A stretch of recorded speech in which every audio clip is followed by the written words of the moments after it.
Hi, welcome to Holistic Hearth, where faith and wellness meet. I am Elizabeth Helen, and today we're going to be talking about contentment, or rather, discontentment.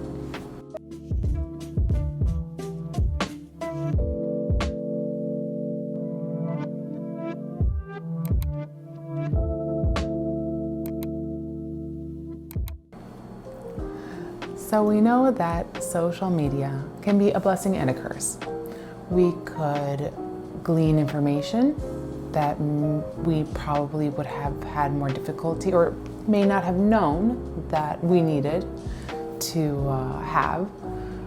I didn't know that I could make sugar cookies with edible flowers pressed on top of them, Or we could learn a new technique that we save or we pin, or we could be tempted to compare with what others have, what others are able to do, and the lack that we have, or that we don't have it as beautifully curated.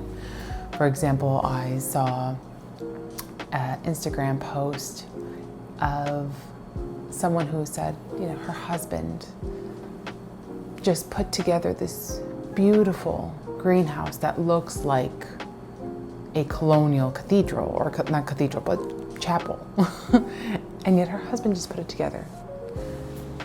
And you're thinking, oh, well, that's nice. I'd like a mini cathedral or a mini chapel in my backyard that I can go to and refuge to. And we tend to be frustrated. We're frustrated that our home isn't as pristine. We're frustrated that that perfect motherhood moment we're not able to get because we're frustrated. The dishes are piling up in the sink. The home, every time you try to clean it up, it seems like it's always a mess because the kids' toys are everywhere, or the kids' toys are neatly piled up, but yet your pots and pans are disarrayed because that is the most attractive object that your child has at the moment. But as Theodore Roosevelt quotes, comparison is the thief of joy. And that's why I want to bring up this subject, because it is a poison to our souls. Before we go on further, please like, subscribe, and share if this is something of interest to you. And let's continue. I like to say how even I had issues with comparing, with being discontent. I lived in Europe for about 10 years before 2020, moved back into the States. And during this time, within these 5 years, I've met my husband. We got married, and now we have a little child, and our roots have sunk deep here in the US. But I still have moments where I think of how much I miss living in Europe. The accessibility of getting to different locations because the distances are smaller. The fact that I could just go outside and take a walk, take a stroll, and I don't need a car. And sometimes when I go for a walk with my little one, I think, oh, how nice it would have been if we lived in Europe, that I could have just gone with him to the market, gone with him to a coffee shop, gone with him downtown, and just in a little stroll, and how easy it would have been compared to me walking around in my neighborhood, which is perfectly nice and very peaceful. But yet you have that comparison little voice creeping in. And then you have social media, where you see friends you grew up with, or even complete strangers, having a beautiful home, acres and acres of land that their children can frolic to, whether they have chickens or they have farm animals, whatever it may be. These things that in your mind is so idyllic, and you are thinking, that's the goal, that's what I want. And yet I'm stuck here in an apartment, or I'm stuck here in a townhouse, or I'm stuck here in the suburbs. And that's the issue of discontentment. You will never find joy in the present state that you are in. In Philippians 4:11 through 13, it says, I am not saying this because I am in need, for I have learned to be content whatever the circumstances.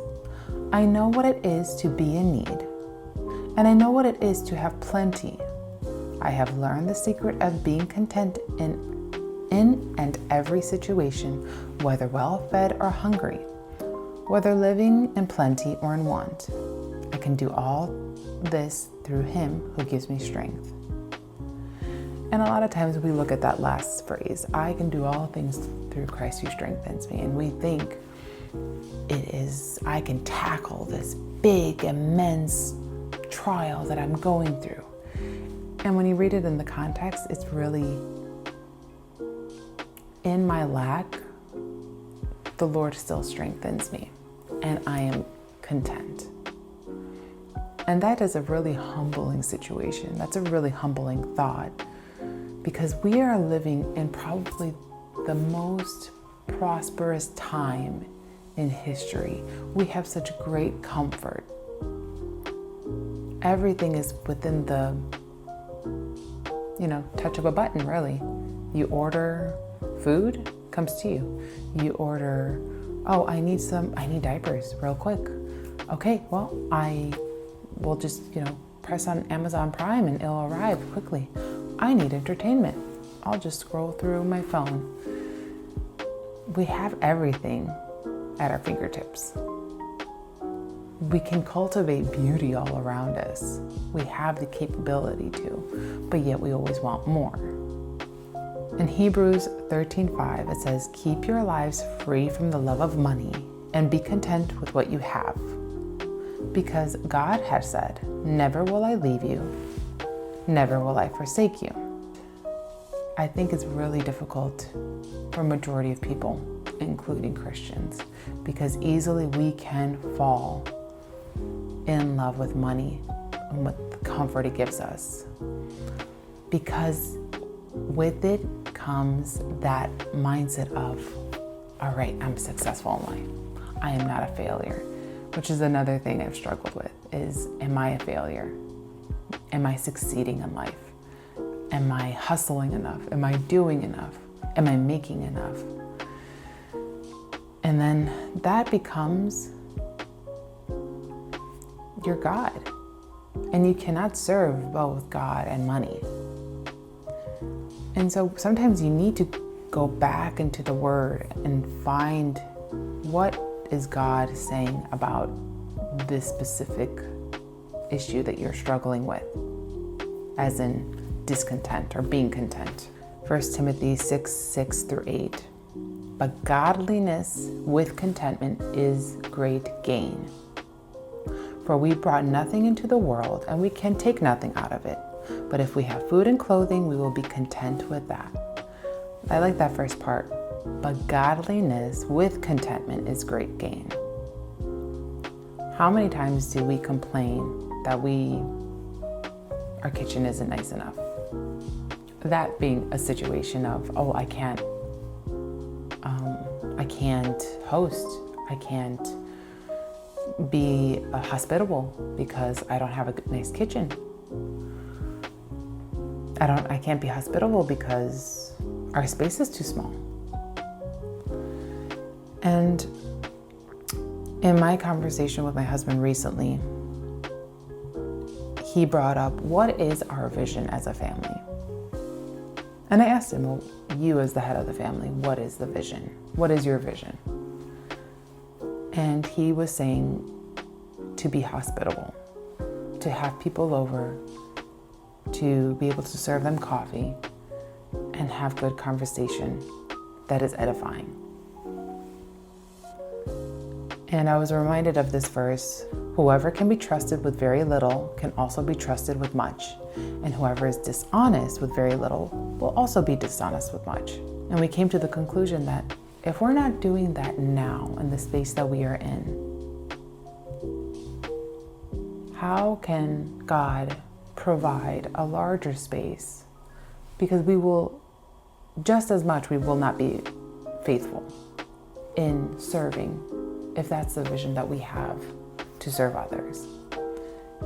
Through hospitality, which is a subject that we've spoken about early on in our marriage, that this is something we wanted to cultivate, to be hospitable.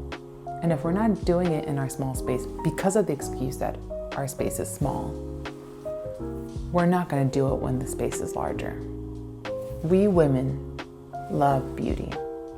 And it's something that I really enjoy. I love to cultivate beauty. I love to create. I like to produce a space, an image, something that is pleasant to the eye. That's how I was designed. And I don't think there's anything wrong with that.